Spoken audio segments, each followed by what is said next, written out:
আসসালামু আলাইকুম প্রিয় দর্শক, সকলকে স্বাগত জানিয়ে দিব এই ভিডিওর মাধ্যমে আজকের টাকার আপডেট। আর্থিকভাবে লাভবান হবেন, আপনার সময় বাঁচবে। নিজে জানুন, একজনকে জানান। ভিডিওটি শেয়ার করুন, চ্যানেলটি সাবস্ক্রাইব করুন, ফেসবুক পেজটি লাইক ফলো করুন আমাদের প্রতিদিনের আপডেট প্রতিদিন দেখার জন্য।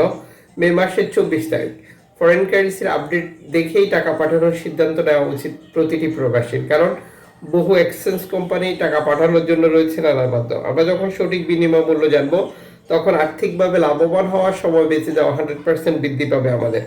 মালয়েশিয়ান প্রবাসী 1 রিঙ্গিত পাচ্ছেন আজ 28 টাকা 70 পয়সা ব্যাংক টু ব্যাংক বিকাশে, ক্যাশ পিকআপে 28 টাকা 40 পয়সা। সৌদি আরবের 1 রিয়াল 32 টাকা 54 পয়সা ব্যাংক টু ব্যাংক বিকাশে, ক্যাশ পিকআপে 32 টাকা 34 পয়সা। ইউএস এর $1 123 টাকা 60 পয়সা ব্যাংক টু ব্যাংক বিকাশে, ক্যাশ পিকআপে 122 টাকা 39 পয়সা। ইউরোপীয় 1 ইউরো 141 টাকা 46 পয়সা bank to bank mobile wallet, cash পিকআপে। ইতালির 1 ইউরো 141 টাকা 46 পয়সা ব্যাংক টু ব্যাংক বিকাশ, নগদ ক্যাশ পিকআপ 137 টাকা 84 পয়সা। ব্রিটেনের 1 পাউন্ড 165 টাকা 48 পয়সা bank to bank bKash, cash pickup 163 টাকা 73 পয়সা। সিঙ্গাপুরের ডলার 94 টাকা 88 পয়সা bank to bank bKash, cash pickup 95 টাকা ক্যাশ।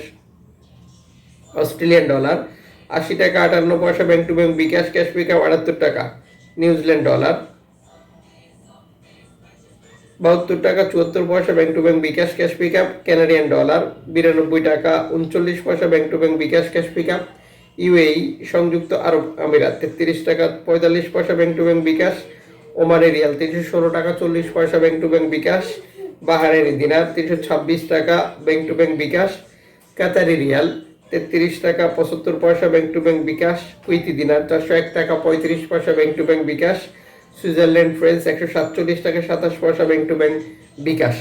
দক্ষিণ আফ্রিকান রান 6 টাকা 82 পয়সা ব্যাংক টু ব্যাংক বিকাশ। জাপানি ইয়েন 85 পয়সা। দক্ষিণ কোরিয়ান অন 8 পয়সা। ইন্ডিয়ান রুপি 1 টাকা 41 পয়সা। জর্ডান প্রবাসী আজ দেশে টাকা পাঠালে পাচ্ছেন 172 টাকা প্লাস। ব্রুনেই প্রবাসী পাচ্ছেন 92 টাকা প্লাস। মালদ্বীপ প্রবাসী পাচ্ছেন 8 টাকা প্লাস। আমরা যখন দেশে টাকা পাঠাই, আমরা আরও কিছু মাধ্যম ব্যবহার করি, যে কারণেও টাকা রেটে পরিবর্তন আসে, যেমন অনলাইনের মাধ্যমে ট্রান্সফার, এজেন্টের মাধ্যমে ট্রান্সফার, ব্যাংক ট্রান্সফার, নগদ, বিকাশ, রকেট, উপায়, রিয়া মানি, সেন্ড মানি, ট্যাপ ট্যাপ, এখন দিলে এখন পাবেন, গোপন নাম্বার সহ আরও বহু মাধ্যম, যা ব্যবহার করে টাকা পাঠালে আপনি পরিবর্তন দেখতে পাবেন।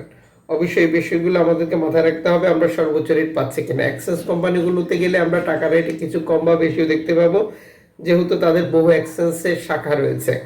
আবার বিভিন্ন দেশে টাকা পাঠানোর উপরে লিমিট রয়েছে, যে কারণেও টাকা রেটে পরিবর্তনের মতো ঘটনাগুলো ঘটে থাকে।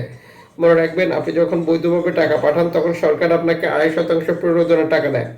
এটা আপনি পাচ্ছেন কিনা কনফার্ম করা এবং দেশে টাকা পাঠিয়ে আপনজনকে সঠিকভাবে বুঝে নিতে বলাটাও আপনার দায়িত্বের মধ্যে পড়ে।